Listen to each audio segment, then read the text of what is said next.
आज कोल्हापूरमध्ये गेले अनेक वर्ष ज्याची प्रतीक्षा होती असं शिवसेनेचं मध्यवर्ती कार्यालय याचा उद्घाटन आज झालेला आहे।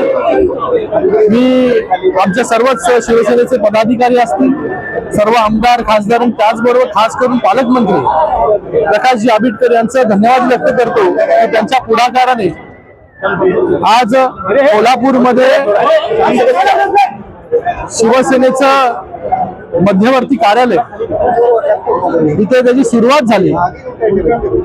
मला वाटतं या कार्यालयाच्या माध्यमाने अनेक लोकांच्या समस्या ज्या आहेत या सोडवण्याचं काम या कार्यालयाच्या माध्यमाने होईल आणि ज्या प्रकारे कोल्हापूरने शिवसेनेला भरभरून प्रेम दिलं, भरभरून आशीर्वाद दिला, 5 आमदार जे आहे शिवसेनेचे आणि त्याचबरोबर 10 पैकी 10 आमदार महायुतीचे निवडून दिले।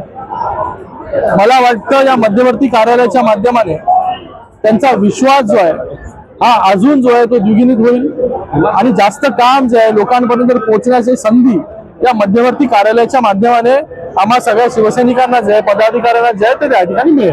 खरं तर राज्यामध्ये मंत्री आणि राज्यमंत्री यांच्यामध्ये वाद संदर्भात जे नेटवर आपण बघतोय अधिकारांच्या वरती हे सगळं नेटवर बघायला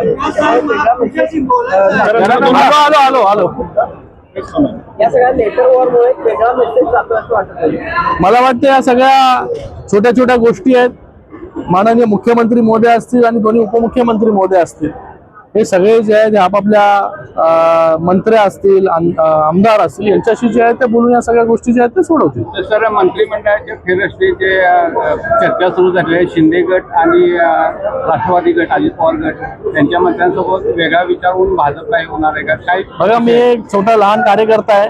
मंत्रिमंडळ विस्तार फेरबदल या सगळ्या गोष्टी ज्या आहेत त्या माझ्यापर्यंत नाही आहे। ज्येष्ठ आमचे सगळे जे नेते आहेत भारतीय जनता पार्टीचे असतील, शिवसेनेचे असतील किंवा राष्ट्रवादीचे असतील हे मिळून जे आहे तो निर्णय घेतील।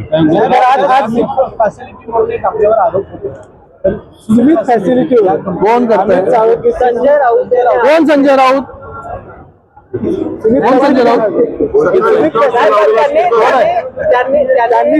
अरे तुम्हाला पण मला सांगायचंय की जो रोज उठून कुठलाच पुरावा न घेता लोकांवरती आरोप करणं, शिव्या शाप देणं आणि त्यांना तुम्ही दाखवणं, हे तुम्ही देखील जे आहे हे त्याची ती पार्श्वभूमी जी तपासली पाहिजे। कोणी काय बोलतंय म्हणून त्याचं टीव्हीवरती दाखवणं, नंतर ज्याच्यावरती बोलतायत त्याला जाऊन विचारणं, हे कोणी जे आहे ते बांधील नाहीये प्रश्नांची उत्तर देण्यासाठी। जर पुरावे असतील तर तिथे बसून दाखवले पाहिजे, तुम्हाला दाखवले पाहिजे, गेले पाहिजे, ज्या ज्या प्रशासनाचे अधिकारी आहेत त्यांच्यापर्यंत गेला पाहिजे। उगाच जे आहे कुठलेही आरोप द्यायचे आणि आम्ही त्याला बांधील नाही येत आम्ही कोणालाही उत्तर देण्यासाठी। आरोपांमध्ये काही तथ्य नाही असं। अरे बाबा, मी बोललो, एकतर पहिलं बोललो की कोण प्रश्न विचारतोय त्याला मी ओळखत नाही आणि हे जनरलाइज स्टेटमेंट मी केलेलं आहे की कोणीही कोणावरती जर आरोप करत असेल तर ते पुराव्यानिशी करायला पाहिजे ना। आगामी निवडणुकांच्या संदर्भात अशी रणनीती असणार स्थानिक स्वराज्य कोल्हापुरात मोठा भाऊ शिवसेना आहे असं सगळ्या।